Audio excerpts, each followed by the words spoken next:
जी प्रकाश शरीफ sports मेले की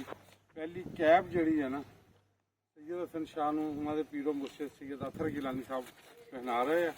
और वो भी जी ऑफिशियल शर्ट आ ये भी जनाब सैयद हसन शाह प्रकाश शरीफ स्पोर्ट्स मेले की सब तो पहली शर्ट और सब तो पहली कैप पहनाई जा रही है क्योंकि मेले का खिदमतकार भी है और मुरीद भी है। चलो तो हम तस्वीर बना दे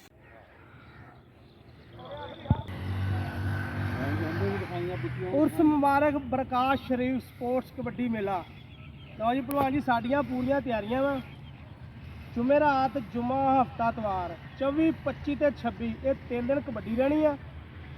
उस तो बाद तुहाडे सामने साड़ियाँ फुल तैयारियां वा ते जुमेरात वाले दिन मिठाई ते दुध चाह चलेगी सुबह 8 बजे तो लग के रात 8 बजे तक। तो इंशाल्लाह कबड्डी भी अज की बड़ी तकड़ी आ।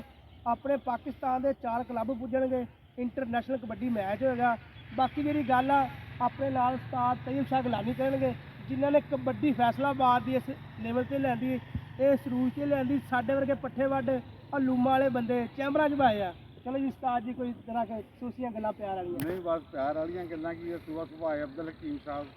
फिर सैयद हसन शाह और अपनी पूरी टीम लेके चमकी ना जग्गा और सारे इन्होंने कबड्डी का ग्राउंड तैयार कर रहे हैं। कबड्डी का ग्राउंड लाता वा इंशाल्लाह इन्हों की हिदायत के मुताबिक बेहतरीन तरीके से इंटरनेशनल लैवल का ग्राउंड तैयार किया जाएगा और इंटरनेशनल भी खिलाड़ी इंशाल्लाह खेलणगे। 3 दिन जोड़े मैच होंगे मुख्तलिफ कैटागरीज के और इतवार वाले दिन इसका फाइनल होएगा। प्रकाश शरीफ स्पोर्ट्स मेला 24, 25, 26 अक्तूबर को इसी तरह 205 के वजीर वाले हो रहा और जिस तरह सैदू शाह ने दसिया कि जुमरात तो यह काम शुरू है। जुमरात को मिठाई का लंगर बाकी तफरीही झूले भगूड़े डोलियाँ आह कश्ती बहरी बेड़े आसमानी झूले इस नाल फिर मिठाई दी दुकाना मनियारी दी दुकाना और बाकी भी सारे मशरूबात हर चीज़ इतने तो एक जगह मिलेगी। बार बार मिठाई से चाह की गल ना करो कुछ बंदे में ऐसे होंगे अज तो रोटी छड़ देगी। बाकी दुआ वा किसी खिलाड़ी भी कुछ सट न लगे सारे खैर खरीद खेल के घर। लो जी प्रकाश शरीफ स्पोर्ट्स मेले दी शुरुआत शुरू हो गई। अशरफ ढोली मास्टर भी अपना ढोल शोल लैके आ गया। बेला भी हो रही है जी वाह जी वाह ठीक है। उधर देखो ट्रैक्टर जड़ा वा ग्राउंड राणा इकबाल साहब साडे चीफ कंट्रोलर मेला वो अपनी निगरानी दे विच जनाब ट्रैक्टर के नाल ग्राउंड भी तैयार करवा रहे हैं और सुबह रोटा लगा सी हुण उहदे विच डबल सुहागा वज रहा फिर पानी की टैंकी इहदे उत्ते तरौंकी जाएगी तो उस तो बाद फिर जड़ा ना ये कल इंशाअल्लाह 3 कबड्डी के मैच होणगे। पहला मैच जिहड़ा 4 टीमां वा जिहदी पहली टाई निकली उहदा ही पहला मैच होएगा। अली शहनशाह कबड्डी क्लब मक्कूवाला प्रकाश शरीफ कबड्डी क्लब 205 वजीर वाला और यूनाइटेड किंग कबड्डी क्लब 188 रेवे नड़ेवाला जट एंड राई कबड्डी क्लब 73 गड्डियाँ ये 4 टीमों के दरमियान कल इंशाअल्लाह ताला ठीक 2 बजे प्रकाश शरीफ स्पोर्ट्स मेले का पहला दिन के कबड्डी मैच होंगे। 2 सैमीफाइनल और 1 फाइनल होएगा। इसी तरह फिर परसों 4 टीमों के दरमियान मैच होंगे उसकी डिटेल बाद दसी जाएगी। अज सारा दिन चली आ जनाब मठियाई का लंगर और परसों इंशाअल्लाह ताला दुध की सबील भी ये नाल लगेगी। लो जी ग्राउंड की तैयारी के सिलसिले इंतजामिया कमेटी भी सारी मौजूद आ। बच्चे भी ढोल की आवाज़ सुन के आ गए आ। उधर सामने जी आया तो वेलकम भी लिखा होया। मिठाई दी दुकाना भी प्रकाश शरीफ स्पोर्ट्स मेले की एडवरटाइजमेंट भी और तुसीं देखो नन्हे मुन्ने बच्चे भी किस तरह ढोल तो महसूस हो रहे हैं। इंशाअल्लाह ताला कल 3 कबड्डी के मैच होंगे।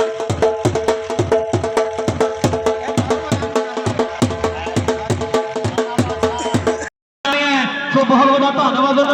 हर के खिलाफ 194 लाठियों को 15 मिनट का हाफ 15 मिनट धन्यवाद है क्योंकि था यार बिठाइए थले आ बइए आज ये सज्जन गए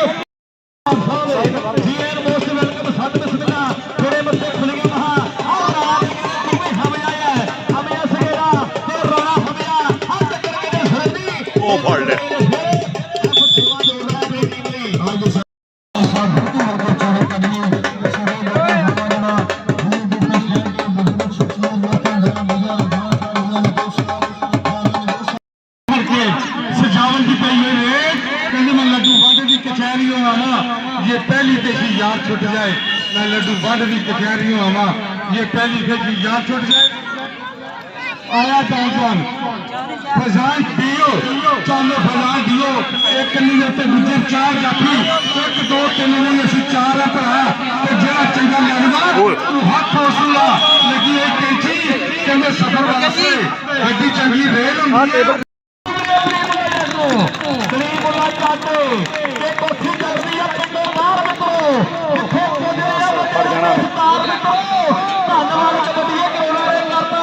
ਹੱਕ ਦੇ ਕਹਿੰਦਾ ਸੀ 1000 ਮਿੱਤਰੋ ਅੱਜ ਸੀਰ ਮੋਰਾ ਦੇਤਾ ਨਾਸਰ ਕਰਦਾ ਫੜ ਲਿਆ ਹੋ ਫੜ ਗਿਆ ਡਾਟਾ ਸਟੀਲ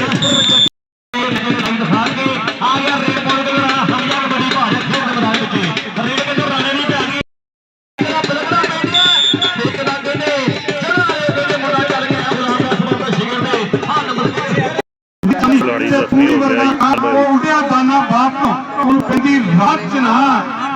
ਠੰਡੀ ਰੇਤ ਤੇ ਤੱਤੀ ਰੇਤ ਪਗੂੜਾ ਰੰਗਲਾ ਤੇ ਠੰਡੀ ਬਣਾ ਦੀ ਛਾਂ ਕੱਟ ਦੀ ਪੂੜੀਆਂ ਲੈ ਲੈ ਜੱਟ ਦਾ ਨਾ ਮੈਨੂੰ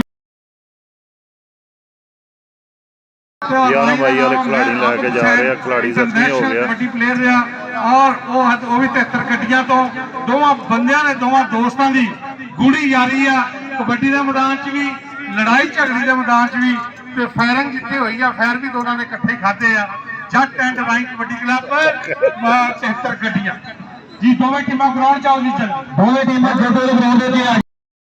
ਡੇਢ ਕਰਾਇਆ ਆਲਾ ਜ਼ਰਫ ਸ਼ਿਕਾਰੀ ਦਾ ਸਾਡਾ ਆਮ ਸ਼ਿਕਾਰ ਨਾ ਸਮਝੋ ਉਹ ਜਾਣੇ ਜਦੋਂ ਵੀ ਛੁੱਟਿਆ ਨਹੀਂ ਸਾਡਾ ਕੁੱਤਾ ਨਾ ਸਮਝੋ ਤੈਨੂੰ ਜਾਣੇ ਨਾ ਜੀਓ ਇੱਕ ਵਾਰੀ ਤਾਲੀ ਮਾਰੋ ਨਾਸਰ ਕਰਕੇ ਦੇ ਨਾਮ ਦੀ ਬਹੁਤ ਹੀ ਪੱਕਾ ਗੁੱਟ ਫੜਦਾ ਇਹਨੇ ਪਾਕਿਸਤਾਨ ਦੇ ਸਾਰੇ ਸੁਪਰਸਟਾਰ ਖਿਡਾਰੀਆਂ ਦਾ ਲਾਲੇ ਉਹਦਾ ਵੀ ਗੋਟੇ ਫੜਿਆ ਬਾਬਰ ਗੁੱਜਰ ਦਾ ਵੀ ਗੋਟੇ ਫੜਿਆ ਆਸਾਨ ਨਿਕਲ ਗਿਆ ਤਾਂ ਕੰਮ ਖਰਾਬ ਹੋ ਜਾਣਾ ਨਿਕਲਣਾ ਹੀ ਹੈ ਨਾ ਗੋਟੇ ਫੜਿਆ ਉਸ ਖੁਦਾ ਦੇ ਨਾਮ ਦਾ ਨਾਮ ਰੱਖੋ ਕਿ ਜਿਹਦੇ ਸੰਗ ਰਲੀਆਂ ਦੇ ਨਾਲ ਮੇਰੇ ਸ਼ੁਕਰ ਪ੍ਰਕਾਸ਼ ਸ਼੍ਰੀ ਅਲੀ ਸ਼ਹਿਨਸ਼ਾਹ ਕਬੱਡੀ ਕਲੱਬ ਸ਼ੁਰੂ ਹੋਣ ਲੱਗਾ ਜੀ ਫਾਈਨਲ ਮੈਚ ਜਿੱਤ ਕੇ ਤੇ ਲੋਕਾਂ ਨੇ ਪਹਿਲੀ ਗੱਲਾਂ ਕਰਨੀਆਂ ਉਹਨਾਂ ਦੇ ਘਰੇ ਸੱਦ ਕੇ ਦਿੱਤੇ ਆ ਹੁਣ ਲੱਗਣਗੇ ਟਿਕਾਣੇ ਮਿੱਤਰੋ 10-10 ਫਾਈਨਲ ਮੈਚ 10-10 ਮਿੰਟ ਹੈ ਕੱਲ ਦੇ ਮੈਚ ਲੋਡ ਕਰ ਲਓ 4 ਮੈਚ ਕੱਲ ਹੋਣਗੇ ਇਤਿਹਾਦ ਕਬੱਡੀ ਕਲੱਬ ਵਿੱਚ ਦੇ ਨਰਿਆਲਾ ਮੁੰਦਾਵਾ ਕਬੱਡੀ ਕਲੱਬ ਬਗੜਿਆ ਜੀਨ ਦੇ ਮੁੱਲਾਪੁਰ